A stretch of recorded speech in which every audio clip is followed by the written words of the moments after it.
Assalamualaikum warahmatullahi wabarakatuh. Selamat siang teman-teman dan Bapak semua. Kami dari kelompok 2 akan memaparkan hasil diskusi kami terkait distribusi peluang diskrit. Sebelum kami memulai penjelasan, izinkan saya untuk memperkenalkan diri dan anggota kelompok kami. Pertama adalah saya sendiri, Adrian Raffiandi. Yang kedua ada Berliana Irmanani. Yang ketiga ada Ilzi Dina Abika. Yang keempat ada Fauzan Ilmi. Yang kelima ada Rahmaninda. Dan yang terakhir ada Ruth Febriana. Next.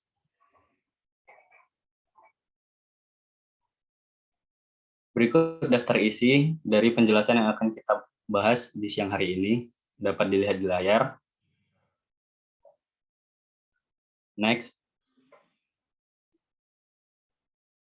Nah, sebelum kita memulai penjelasan yang ada di layar, kita itu perlu tahu apa sih itu statistik, apa sih peran probabilitas dalam statistik. Saya akan menjelaskan dengan contoh. Nah, ahli statistik itu membuat keputusan berdasarkan data yang probabilitasnya paling tinggi. Jadi, kalau probabilitasnya rendah, akan dibuang. Contohnya, seorang peneliti melakukan serangkaian tes terkait penetasan telur, yang mana telur yang ditetaskan oleh induknya akan memiliki peluang yang lebih tinggi untuk menetas dengan baik daripada telur yang ditetaskan tanpa induknya. Tes dilakukan berulang kali hingga 10 kali dan data menunjukkan bahwa telur yang dierami oleh induknya memiliki peluang yang lebih tinggi dibandingkan telur yang ditetaskan dengan lampu pijar. Maka dari itu, peneliti tersebut mengambil keputusan bahwa telur yang dierami dengan induknya memiliki peluang yang lebih tinggi. Selanjutnya, kita akan masuk ke konsep dasar probabilitas. Yang pertama ada acara dan ruang sampel. Oh, ini ralat ya, ini sebenarnya kejadian dan ruang sampel.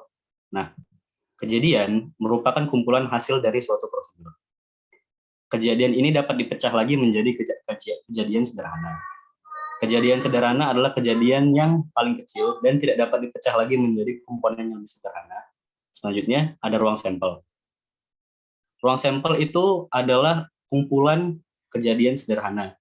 Jadi, bisa disimpulkan bahwa ruang sampel itu terdiri dari semua kejadian yang tidak dapat dipecah lagi menjadi komponen yang lebih sederhana. Lanjut. Nah, kita masuk ke contohnya. Dapat dilihat di sini ada prosedur kejadian dan ruang sampel dalam satu tabel. Yang pertama, ada prosedur kelahiran tunggal. Nah, dari prosedur kelahiran tunggal ini terjadilah suatu kejadian di mana yang lahir itu bayi perempuan, yang merupakan kejadian sederhana. Lalu kita melihat ke sisi ruang sampel di sebelah kanan. Ruang sampel itu sudah seperti yang saya jelaskan di atas tadi, berisi semua kemungkinan atau semua kejadian sederhana yang mungkin dapat terjadi dari prosedur. Jadi, dari prosedur kelahiran tunggal, itu memiliki kemungkinan bahwa yang lahir akan bayi laki-laki yang digambarkan dalam huruf L dan bayi perempuan. Sedangkan yang terjadi di sini, yang kejadiannya adalah satu bayi perempuan yang lahir. Lalu kita masuk ke prosedur yang kedua, ada terjadi 3 kelahiran. Nah, dari 3 kelahiran ini, lahirlah 2 bayi laki-laki dan 1 bayi perempuan. 2 bayi laki-laki dan 1 bayi perempuan ini bukan merupakan kejadian sederhana, karena ini merupakan kejadian yang masih dapat dipecah lagi menjadi kejadian sederhana. Dapat dilihat di situ, kelahiran 2 bayi laki-laki dan 1 bayi perempuan dapat dipecah menjadi pola-pola kejadian sederhana seperti LLP, LPL, dan PLL. Nah, inilah kejadian-kejadian sederhana yang mungkin dapat terjadi jika kejadiannya 2 bayi laki-laki dan 1 bayi perempuan. Lalu kita bergeser ke sisi ruang sampel. Ruang sampel ini berisi semua kemungkinan yang akan terjadi, yang mungkin bisa terjadi dari prosedur 3 kelahiran. Nah, apa saja kemungkinannya? Kemungkinan pertama, yang lahir adalah semua 3 bayi laki-laki yang digambarkan dalam pola LLL. Kemungkinan kedua, yang lahir semuanya adalah bayi perempuan, digambarkan dalam pola PPP, atau terlahirnya 2 bayi laki-laki dan 1 bayi perempuan, dapat digambarkan dalam pola LLP, LPL, PLL. Sedangkan untuk pola 2 perempuan 1 laki-laki digambarkan dalam pola LPP, PLP, dan PPL. Baik, sudah jelas. Lanjut ke next selanjutnya. Nah, selanjutnya kita akan membahas tentang 3 pendekatan untuk mencari probabilitas suatu kejadian. perlu diketahui di sini, notasi yang akan digunakan dalam 3 pendekatan ini, pertama ada P yang menunjukkan kemungkinan atau probabilitas. Yang kedua ada A, B, dan C menunjukkan suatu kejadian tertentu. Yang ketiga ada P dikali A yang menunjukkan kemungkinan terjadinya kejadian A. Masuk ke pendekatan pertama, yaitu pendekatan perkiraan frekuensi relatif dari probabilitas. Nah, pendekatan perkiraan frekuensi relatif dari probabilitas ini, kita akan mengamati sebuah prosedur dan menghitung berapa kali kejadian A terjadi. Maka, P dikali A adalah sebagai berikut. P dikali A sama dengan berapa kali kejadian A terjadi dibagi dengan berapa kali prosedur diulang. Contohnya, misalnya kita ingin memutuskan untuk meneliti berapa sih peluang sebuah mobil itu kecelakaan dalam setahun. Nah, untuk mengetahuinya, kita perlu mengetahui awalnya itu berapa kali sih mobil itu digunakan dalam setahun, dan kita juga perlu mengetahui berapa sih kemungkinan kecelakaan dalam setahun itu terjadi. Maka dari itu, jika kita sudah mendapat hasilnya, kita akan membagi jumlah kecelakaan yang terjadi terhadap satu mobil dalam setahun dibagi dengan jumlah mobil itu digunakan dalam setahun. Maka kita akan mendapatkan rasionya. Contohnya seperti itu. Lanjut.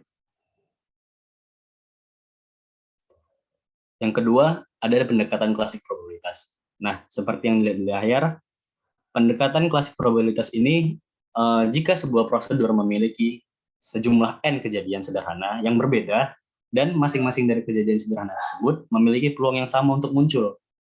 Dan jika kejadian A dapat terjadi dalam sejumlah S cara berbeda, maka kita akan mendapatkan hasilnya dengan cara membagi jumlah cara kejadian A muncul dengan jumlah kejadian sederhana yang berbeda yang dimiliki oleh prosedur tersebut. Dapat digambarkan dalam huruf S dibagi dengan N. Contohnya, ketika kita ingin mengetahui berapa sih probabilitas peluang menang dalam lotre. Nah, dari lotre tersebut kita harus memilih kombinasi 6 angka dari angka 1 sampai 60. Nah, setiap 6 kombinasi angka yang kita pilih dari antara 1 sampai 60 tersebut memiliki peluang yang sama. Semuanya memiliki peluang yang sama untuk menang. Maka itu salah satu contoh pendekatan klasik probabilitas. Selanjutnya, ada pendekatan subjektif probabilitas. Nah, di sini kemungkinan kejadian A terjadi akan diperkirakan dengan menggunakan ilmu pengetahuan tentang keadaan yang relevan. Jadi, contohnya, ketika kita akan mengestimasi, memperkirakan seberapa besar peluang untuk terjebak di dalam sebuah lift ketika kita ingin menaikinya. Nah, sebelum kita menelitinya, kita tuh harus tahu sih dari pengalaman pribadi, seberapa besar sih kemungkinan seseorang itu bakal terjebak dalam lift. Nah, ya seperti yang kita tahu itu sangat kecil kemungkinannya. Gitu saja. Lanjut. Selanjutnya kita akan membahas batas probabilitas. Nah, ini sangat penting untuk selalu menyatakan probabilitas dalam pecahan atau angka desimal antara 0 sampai dengan 1. Nah, seperti yang dijelaskan di layar, peluang suatu kejadian tidak mungkin 0, karena tidak ada yang tidak mungkin. Yang kedua, peluang suatu kejadian yang pasti terjadi itu adalah 1, tidak boleh lebih. Dan misalnya, peluang suatu kejadian A mungkin berada di antara 0 sampai dengan 1. Bisa 0,25, bisa 0,99, bisa setengah, bisa seperempat. Nah, seperti yang dapat dilihat di gambar ini, tingkatan kejadian yang mungkin dapat menggambarkan probabilitas 0 yang berarti tidak mungkin terjadi. Yang kedua ada unlikely. Unlikely ini mungkin jarang terjadi. Ini mungkin ada di kisaran 0 sampai 0,5. Selanjutnya ada setengah 0,5. Nah, ini peluang ini memiliki probabilitas 50-50, 50% mungkin terjadi, mungkin tidak. Selanjutnya ada peluang yang lumayan cukup sering terjadi, yaitu antara 0,5 sampai 1. Ini likely, dijelaskan di sini. lalu sampai ke 1, yang merupakan kejadian yang akan pasti terjadi. Lanjut.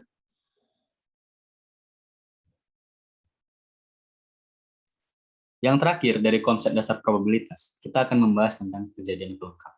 Nah, kejadian pelengkap ini dapat dinyatakan dengan logo ini ya, strip ini. Nah, kejadian pelengkap A itu merupakan sebuah peluang, kejadian pelengkap A itu merupakan peluang di mana kejadian A yang tidak akan terjadi. Contoh, jika kejadian A adalah peluang sebuah mobil mengalami kecelakaan, maka kejadian pelengkap A adalah peluang sebuah mobil tidak akan mengalami kecelakaan. Kira-kira seperti itu. Next.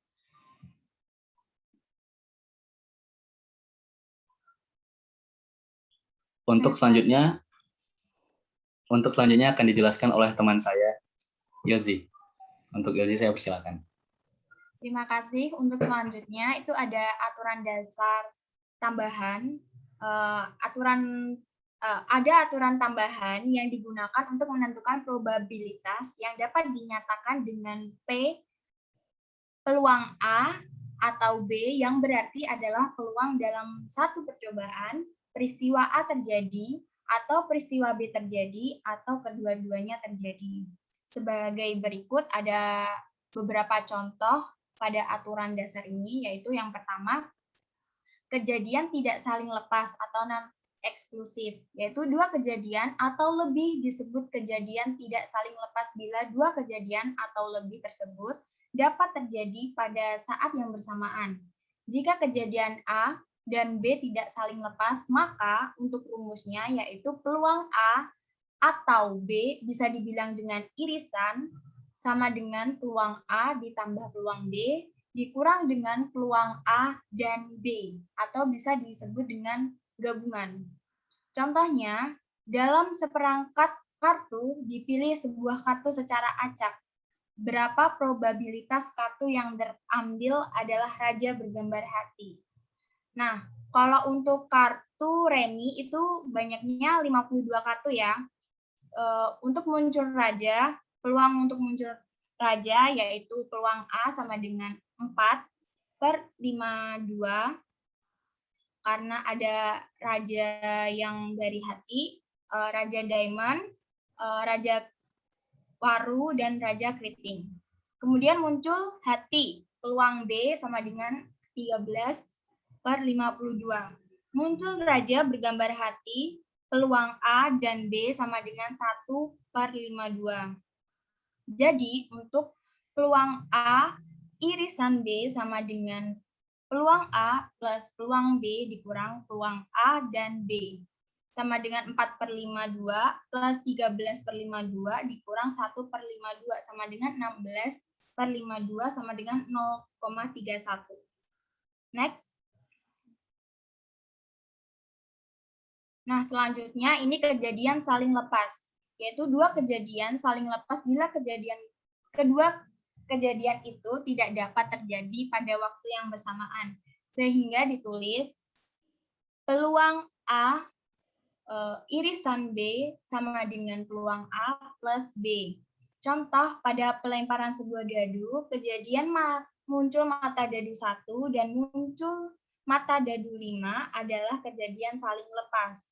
Jika A sama dengan kejadian muncul mata dadu 1, B sama dengan kejadian muncul mata dadu 5, maka probabilitas muncul angka 1 atau angka 5 adalah peluang A irisan B sama dengan peluang A plus peluang B sama dengan 1/6 ditambah 1/6. Karena untuk peluang A tadi kan dibilang muncul mata dadu 1. Nah, peluang untuk muncul mata dadu 1 itu kan 1.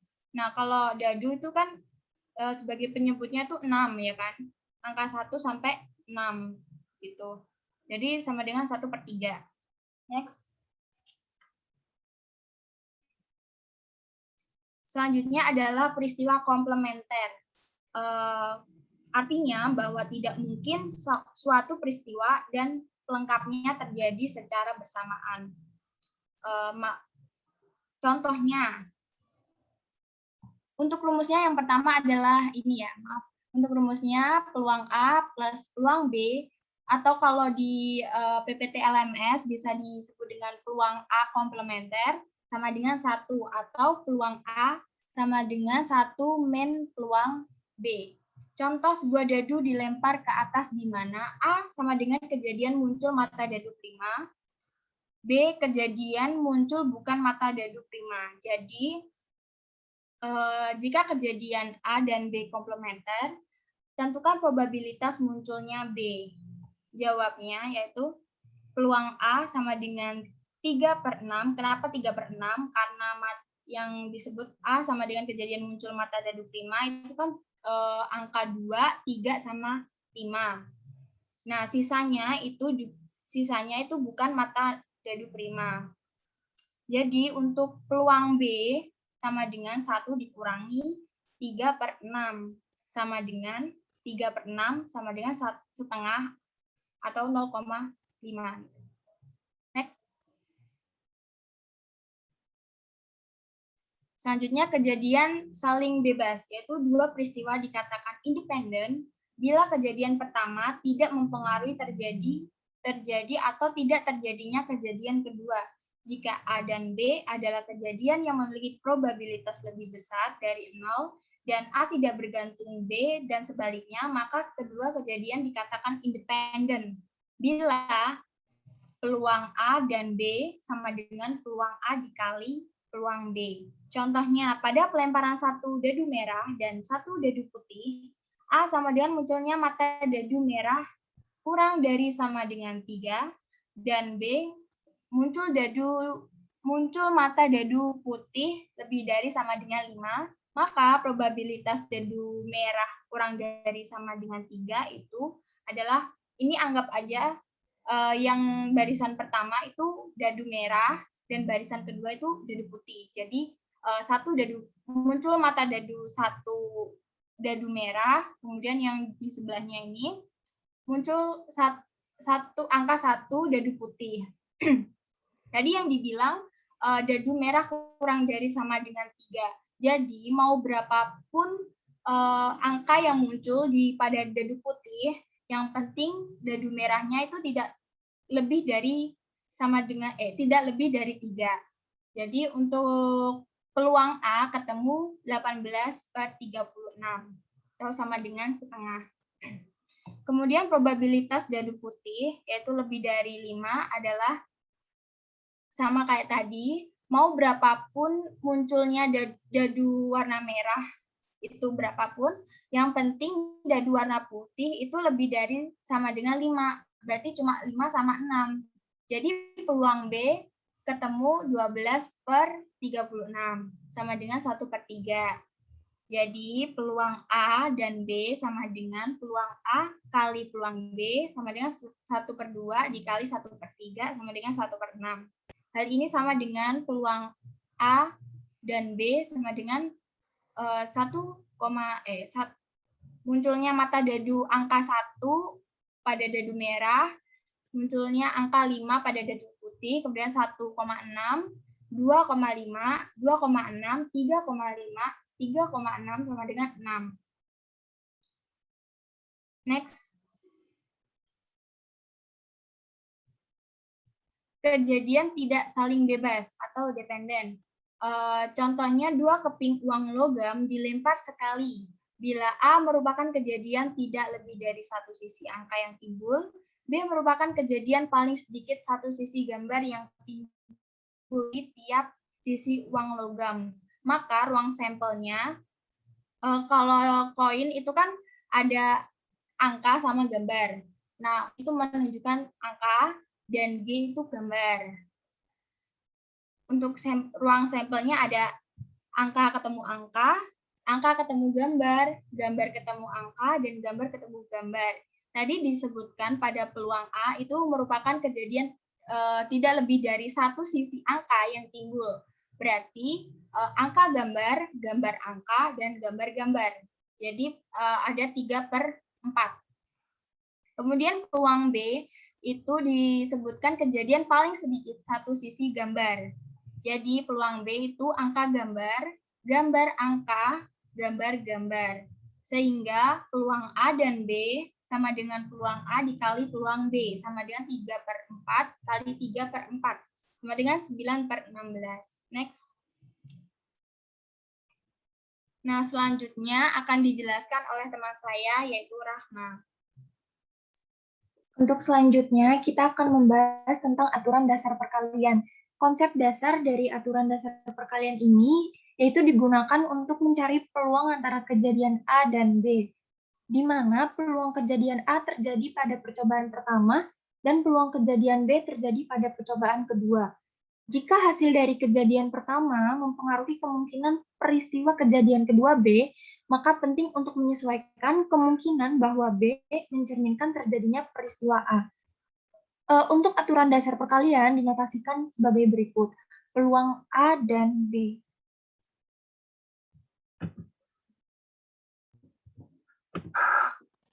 Lalu selanjutnya kita akan membahas diagram pohon. Apa sih diagram pohon? Jadi diagram pohon ini adalah gambaran hasil yang mungkin dari suatu percobaan, ditunjukkan sebagai garis yang berasal dari satu titik awal ke titik sampel yang selanjutnya. Diagram ini membantu dalam menentukan jumlah kemungkinan hasil dalam ruang sampel dengan syarat jumlah kemungkinan tidak terlalu besar. Berikut merupakan contoh dari diagram pohon. Kita bisa lihat di sini bahwa ada ruang sampel kejadian A dengan titik sampel anggotanya T dan F. Jadi kita bisa menyimpulkan bahwa titik sampel dari ruang sampel A itu ada 2. Lalu di ruang sampel kejadian B ada titik sampel yang beranggotakan A, B, C, D, dan E yang mana jumlahnya ada 5. Untuk mencari peluang kejadian antara kejadian A dan B, kita bisa mengalihkan titik sampel antara kejadian A dan kejadian B.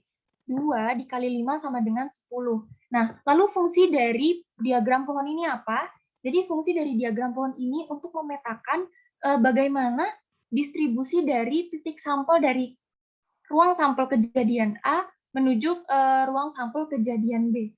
Dan yang paling kanan ini adalah hasil kemungkinan yang terjadi peluang kejadian antara kejadian A dan B. Dan terbukti bahwa 2 dikali 5 sama dengan 10, ternyata ketika kita menggunakan diagram pohon, itu terbukti benar ada 10 kemungkinan. Seperti itu. Lalu lanjut ke prinsip perkalian bersyarat. Pada dasarnya, di sini intinya seperti ini. Peluang kejadian B itu harus mempertimbangkan fakta bahwa kejadian pertama A itu sudah terjadi dan dinotasikan sebagai berikut. Lanjut ke dependent dan independent. Jika dua kejadian A dan B terjadi dengan salah satu tidak mempengaruhi kemungkinan terjadinya kejadian berikutnya, maka disebut dengan kejadian yang independen. Namun sebaliknya, jika salah satu mempengaruhi kejadian selanjutnya, maka dikatakan kejadian yang dependen. Yang perlu digarisbawahi adalah ketika kejadian pertama mempengaruhi kejadian selanjutnya, maka kita bisa menyebutnya dengan dependen, tapi bukan berarti kejadian yang pertama menyebabkan terjadinya kejadian kedua. Lalu ada aturan perkalian formal dan intuitif. Aturan perkalian formal dapat dinotasikan sebagai berikut. Peluang kejadian A dan B sama dengan peluang kejadian A dikali dengan peluang kejadian B yang diberikan oleh kejadian A. Catatannya adalah, jika A dan B adalah kejadian bebas atau independen, maka peluang kejadian yang ini, peluang kejadian B diberikan oleh A bisa kita asumsikan sebagai peluang kejadian B. Sehingga rumusnya menjadi peluang kejadian A dan B sama dengan peluang kejadian A dikali dengan peluang kejadian B. Lalu kalau ada aturan perkalian formal, maka ada aturan perkalian intuitif. Jadi perkalian intuitif ini sebenarnya pada intinya itu, kalau kita mau cari peluang kejadian A dalam percobaan pertama, terus kita cari peluang kejadian B di percobaan berikutnya, maka kita harus mengalihkan peluang kejadian A dengan peluang kejadian B, tetapi harus memperhatikan bahwa kejadian B ini memperhitungkan kejadian A. Lalu yang terakhir menerapkan multiplication rules. Yang pertama dengan mengidentifikasi apakah kejadian yang dilakukan percobaannya ini independen atau dependen. Kalau misalnya jawabannya independen, maka kita bisa langsung mengalihkan peluang kejadian A dengan peluang kejadian B. Namun jika dependen, kita harus memastikan untuk melakukan percobaan yang pertama kali terjadi. Baru kita bisa mencari kemungkinan dari kejadian yang kedua atau yang selanjutnya. Seperti itu. Lanjut akan dijelaskan oleh teman saya, Fauzan Ilmi. Baik, terima kasih. Selanjutnya adalah aturan perkalian, komplement, dan probabilitas bersyarat. Pertama, kita pelajari dulu konsep kuncinya. Komplement setidaknya satu atau komplement at least one. Temukan probabilitas bahwa di antara beberapa percobaan, kita mendapatkan setidaknya satu dari beberapa peristiwa tertentu. Kemudian probabilitas bersyarat, conditional probability. Temukan probabilitas suatu peristiwa ketika kami memiliki informasi tambahan bahwa beberapa peristiwa lain telah terjadi. Lanjut. Selanjutnya, complement at least one. Setidaknya satu atau at least one adalah sebuah konsep di mana sama dengan satu atau lebih. Komplement dari at least one adalah tidak ada sama sekali. Untuk menemukan probabilitas at least one dari suatu hal, hitung probabilitas none, lalu gunakan hasil pengurangan tersebut untuk mengurangi satu dengan rumus probability of at least one sama dengan 1 minus probability of none. Artinya, peluang setidaknya satu sama dengan peluang 1 minus peluang dari tidak ada. Contohnya sebagai berikut.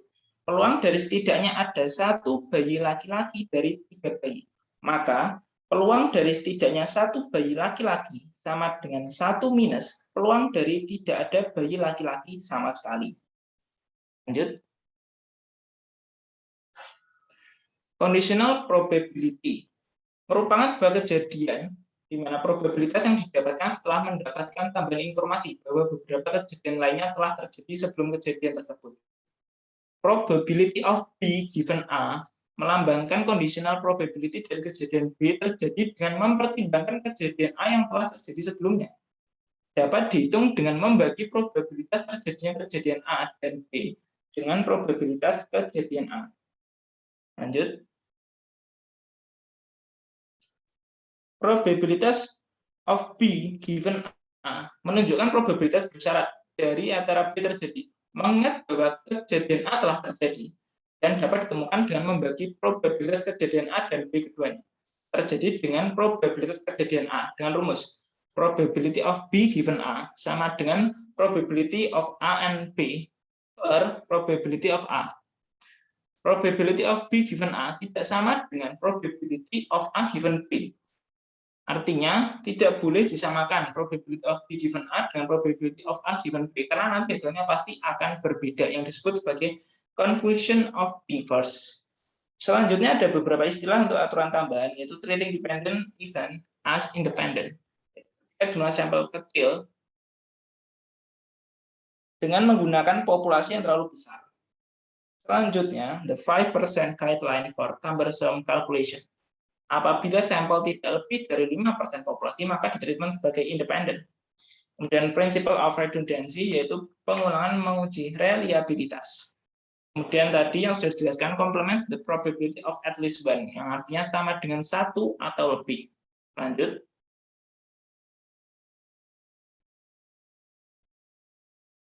Lanjut.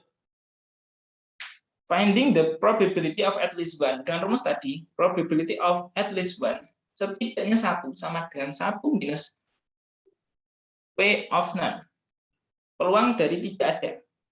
Kemudian selanjutnya simulation, yaitu menggunakan cara yang sama berulang-ulang sehingga mendapatkan hasil yang mirip. Random number, angka bisa dibangun melalui tabel angka random. Kemudian fundamental counting rule. Jika event pertama terjadi dengan M cara dan event kedua terjadi dengan N cara, maka keduanya dapat terjadi dengan total M kali N cara. Lanjut. Selanjutnya probabilitas melalui simulasi.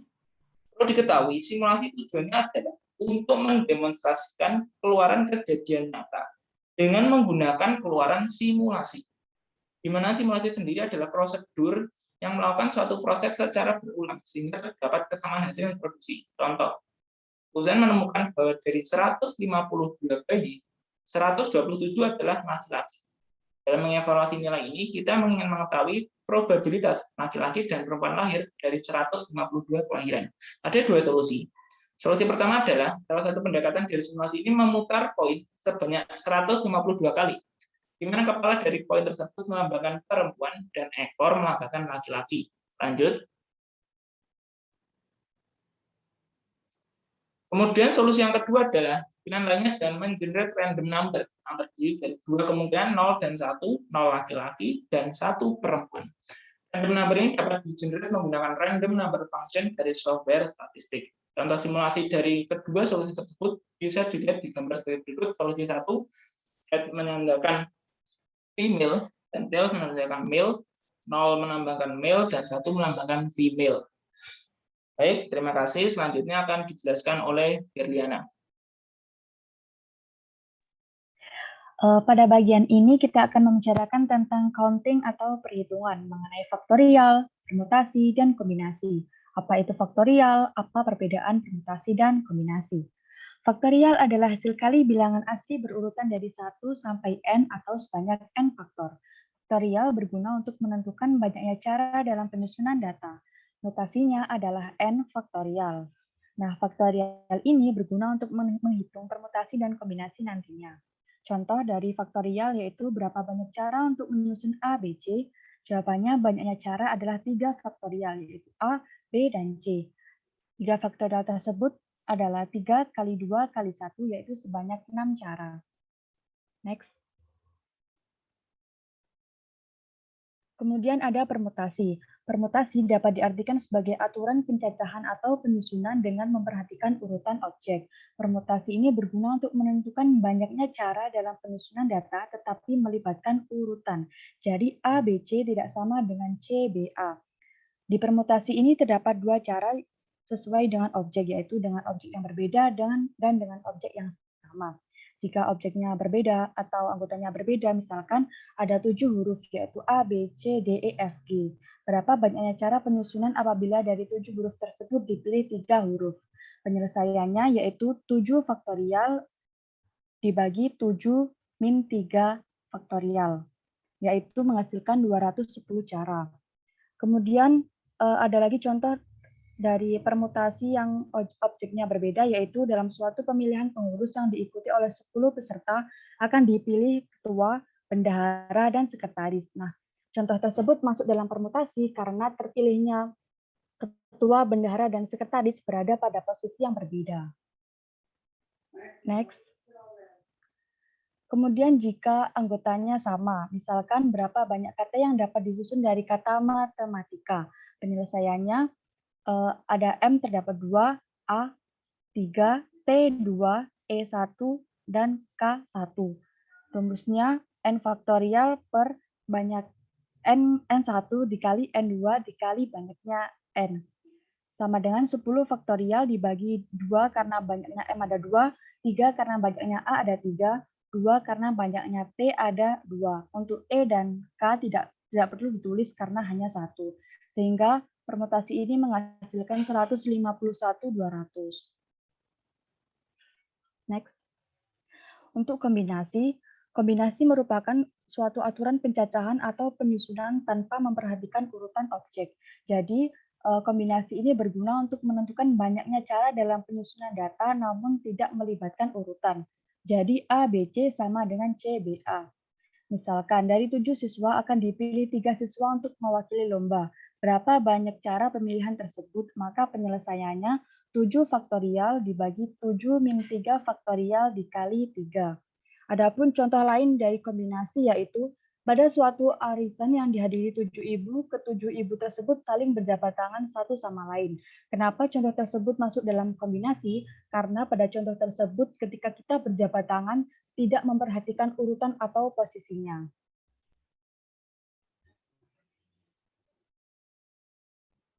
Next. Selanjutnya ada materi distribusi binomial dan Poisson. Yang pertama distribusi binomial. Jadi definisi distribusi binomial itu adalah distribusi probabilitas diskrit jumlah keberhasilan dalam n percobaan, iya atau tidak, berhasil atau gagal yang saling bebas, di mana setiap hasil percobaan itu memiliki probabilitas sebesar P. Jadi, notasinya yang pertama itu PS. S itu sukses, itu sama bisa juga dibilang sebagai PX sama dengan P kecil. Jadi, P kecil itu adalah peluang terjadinya kejadian sukses. Sementara X itu sama dengan S, sama dengan kejadian sukses dari N percobaan. Jadi, N di sini merupakan berapa banyak percobaan yang kita lakukan. Yang kedua, PF. F itu adalah fail atau gagal. Maka PF itu sama dengan 1 dikurang P sama dengan Q kecil. Nah, jadi Q kecil ini merupakan peluang terjadinya kejadian gagal. Selanjutnya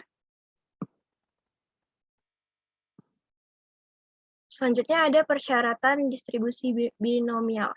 Nah, suatu distribusi dikatakan sebagai distribusi binomial bila memenuhi 4 syarat berikut. Yang pertama, prosedur memiliki sejumlah percobaan yang telah ditentukan. Yang kedua, setiap percobaan harus memiliki semua hasil yang diklasifikasikan menjadi 2 kategori. Umumnya disebut keberhasilan atau kegagalan. Bisa juga ya atau tidak, bisa juga tahu atau tidak, dan lain sebagainya.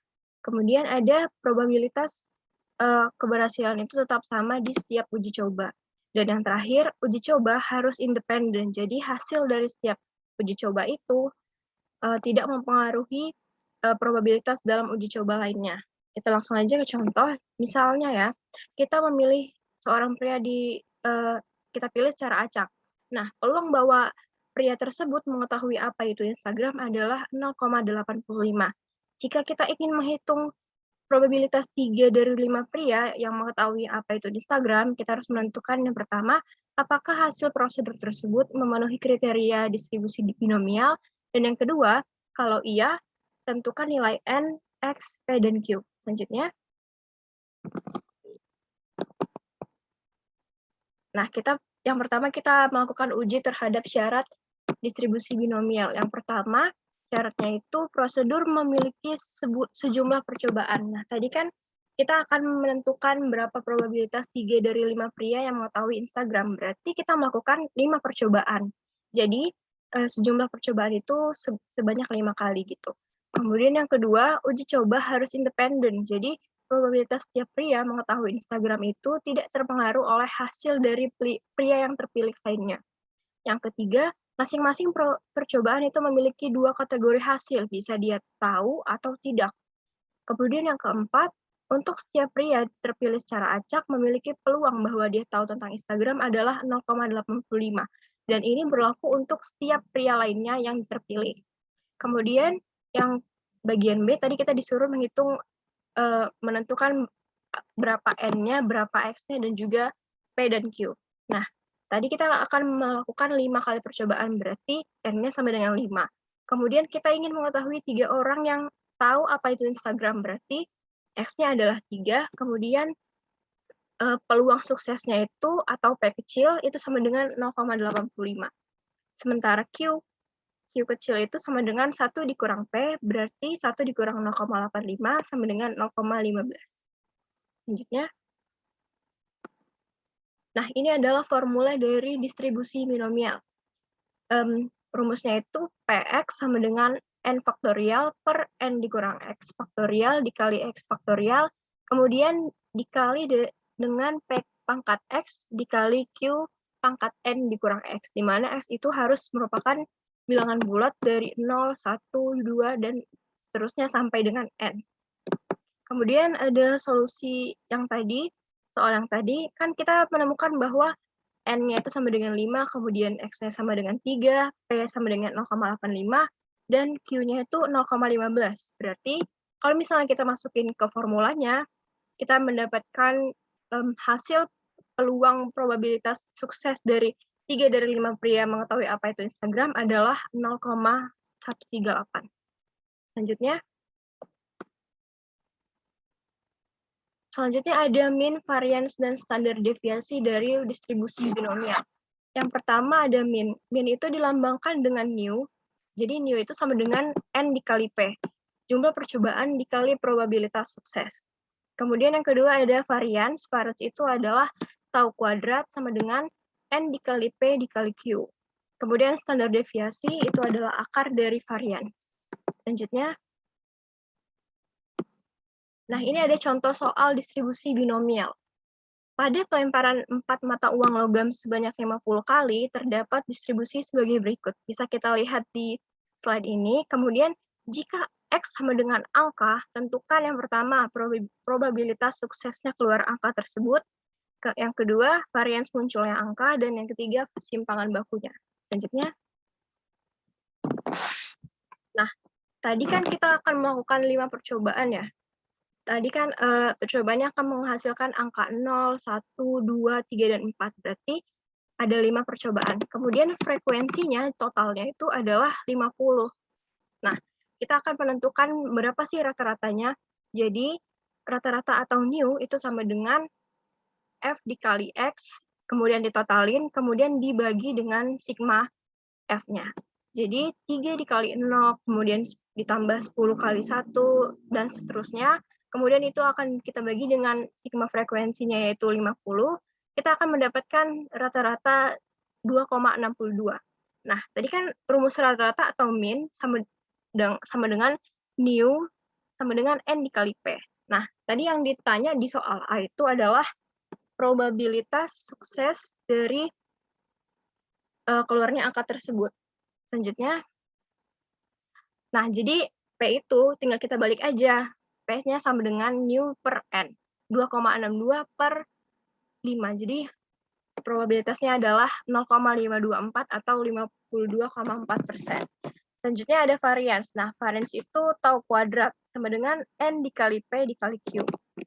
Kita masukin aja ke angka-angka yang udah diketahui tadi.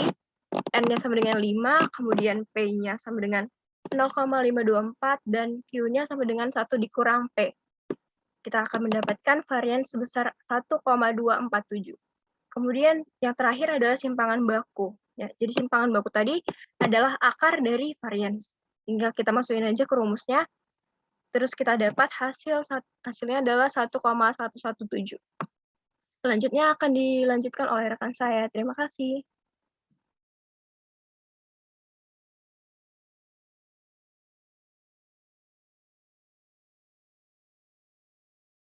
Selanjutnya yaitu distribusi Poisson.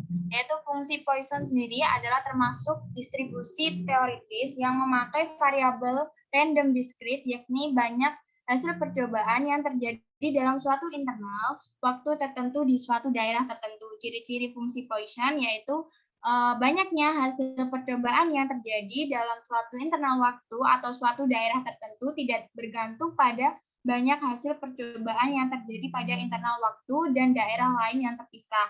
Probabilitas lebih dari satu hasil percobaan yang terjadi dalam interval waktu yang singkat dapat diabaikan. Contohnya kejadian datangnya kendaraan yang lewat dalam suatu interval waktu di suatu ruas jalan. Maka satu, tingkat kedatangan rata-rata kendaraan dapat dihitung berdasarkan data masa lalu. Tingkat kedatangan rata-rata kendaraan per satuan waktu adalah konstan. Kemudian yang ketiga, banyak kedatangan kendaraan dalam suatu interval waktu tertentu merupakan peristiwa independen atau bebas. Keempat, probabilitas kedatangan kendaraan-kendaraan itu dalam suatu interval waktu adalah kecil dan dapat dikatakan mendekati 0. Next. Nah, untuk formulanya yaitu Px sama dengan lambda pangkat X dikali E pangkat min lambda. Lambda dibagi dengan X faktorial. Lambda sendiri ini bisa sama dengan mu ya guys. Keterangan X sama dengan rata-rata terjadinya suatu peristiwa. E bilangan Euler atau alam yaitu 2,7182 sama dengan 2,72. Ini udah paten. Contohnya sebuah toko alat listrik mencatat rata-rata penjualan lampu TL setiap hari 5 buah. Jika permintaan akan lampu tersebut mengikuti ke distribusi Poisson, berapa probabilitas untuk penjualan 3 lampu TL? Jawabnya yaitu tadi diketahui lambda sama dengan 5, E-nya sama dengan 2,72, dan X-nya sama dengan 3. Jadi P3 sama dengan 5 pangkat 3, E pangkat min 5 dibagi dengan 3 faktorial sama dengan 125 dikali 0,0067 dibagi 6 sama dengan 0,14. Next. Nah, ini ada perbedaan sebelumnya, coba. Ya, ini ada perbedaan dari distribusi binomial dan distribusi Poisson. Distribusi binomial itu dipengaruhi oleh ukuran sampel N dan kemungkinan P. Kemudian ada dalam distribusi binomial nilai yang mungkin dari variabel acak X adalah 0,1 sampai N. Kemudian distribusi Poisson, yaitu distribusi Poisson hanya dipengaruhi oleh mu. Distribusi Poisson memiliki mungkin X nilai-nilai dari 0,1,2, sekian tanpa batas atas. Kalau yang binomial kan ada batas atasnya. Next. Ini Poisson sebagai pendekatan distribusi binomial. Jadi, ada kalanya rumus Poisson bisa digunakan untuk mencari binomial distribution dengan syarat yaitu N lebih besar sama dengan 100 dan N kali P kurang dari sama dengan 10. Next. Nah, jika kedua persyaratan berikut terpenuhi, yang tadi itu N lebih besar sama dengan 100 dan N kali P kurang dari sama dengan 10, kemudian gunakan rumus berikut untuk menghitung mu. Value for lambda. Lambda ada sama dengan mu kan? Sama dengan N kali P. Next. Sekian dari kami. Apabila ada kesalahan dalam kami berkata, mohon maaf. Wassalamualaikum warahmatullahi wabarakatuh. Terima kasih.